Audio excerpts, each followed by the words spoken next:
basis is to keep your car in proper running order. Speaking, there is no better way to keep your car in tip-top performance and have it run for hundreds and thousands of miles than to keep your oil changed whenever it is recommended by your car manufacturer or the oil change shop. By getting your oil changed on a regular basis, you will not only improve the life of your car's engine, but you will also allow your car to maximize the horsepower it puts on the road. If you do not change your oil often enough, it can cause serious damage to your engine because the oil is needed to keep all of the parts moving properly. Run the risk of allowing parts to not work as efficiently as they possibly could. Not changing your oil is also bad for the environment and eventually will lead to such parts fusing together, jamming up, or altogether failing. This is catastrophic to your engine as the engine could simply stop working or actually explode if enough parts refuse to work.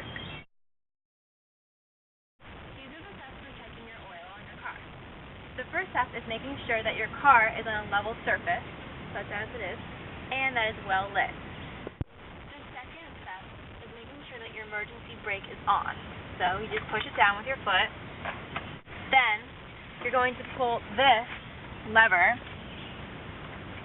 and that's going to pop the hood. You come over to the front of the car, and there's a safety device to make sure that if you're driving and your hood pops up, that it doesn't completely pop up. So you have to release the safety device and pop the hood. The next step is locating your oil stick, and it's usually going to be yellow or orange, and sometimes it even has oil written on it. So this is your oil stick. And you have to make sure that you don't confuse it with the automatic fluid transmission stick. Check the oil when the engine is cool. The engine should not be running when you check the oil. Remove the dipstick and wipe it clean with some sort of rag. Then reinsert it into the engine.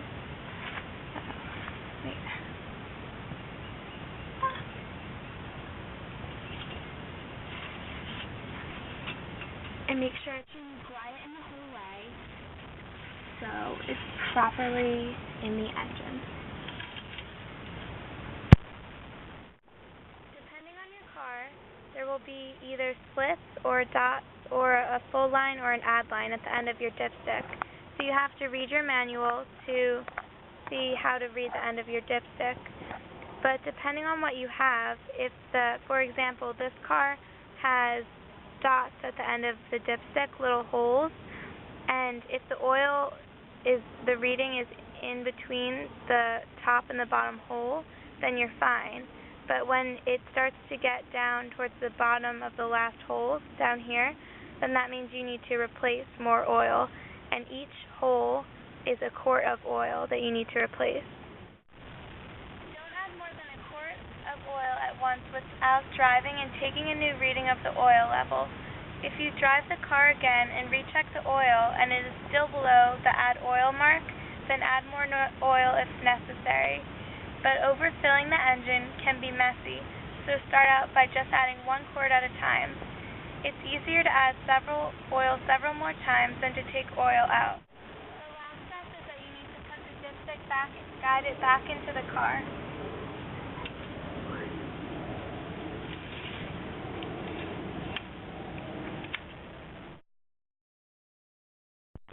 Once again, pop the hood of your car by pulling the safety release valve. Find the oil cap and remove it by turning it counterclockwise. Make sure you wear rubber gloves to keep your hands clean, and also check what type of oil you will be needing to refill your engine. For example, this car needs 5W30. Go underneath the car and find the bolt and the oil pan.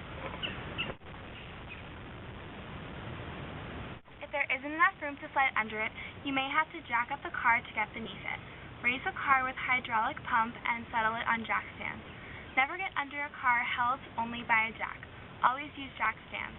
The bolt may also be known as the drain plug. It should be about the closest thing to the ground and fairly large nut with a slim washer under it. Sometimes it will even be labeled drain plug.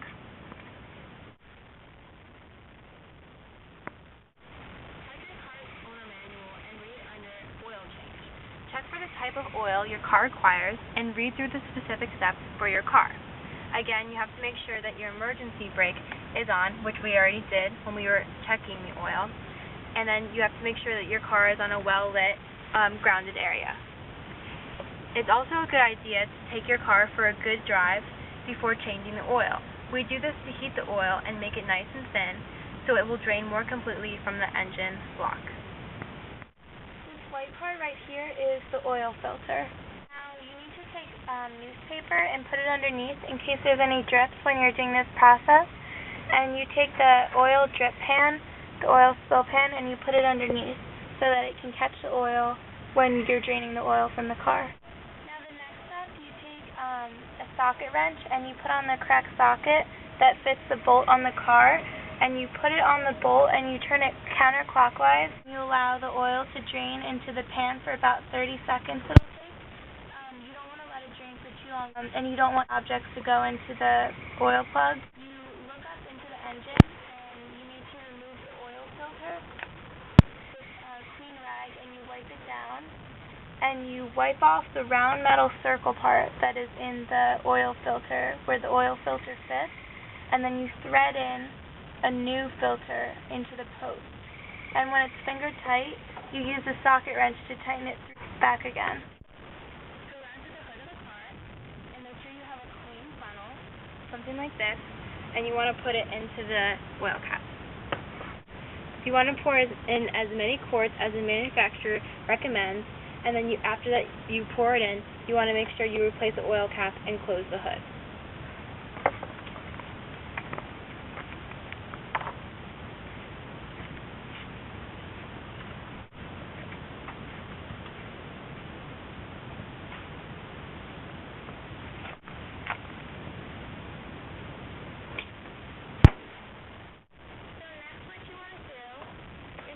Start the car, and you want to make sure, look underneath and make sure that there's no leaks in the oil filter to make sure everything's running properly and everything's secure. After that, you want to let your car idle another few minutes, and then you want to take your car for a drive to make sure there's no more leaks. You want to take the excess oil from the oil catching pan, and you want to dispose of it at a place that properly recycles oil, such as Jiffy Lube or Grease Monkey. And you don't want to just throw out your oil in the trash because that's really bad for the environment.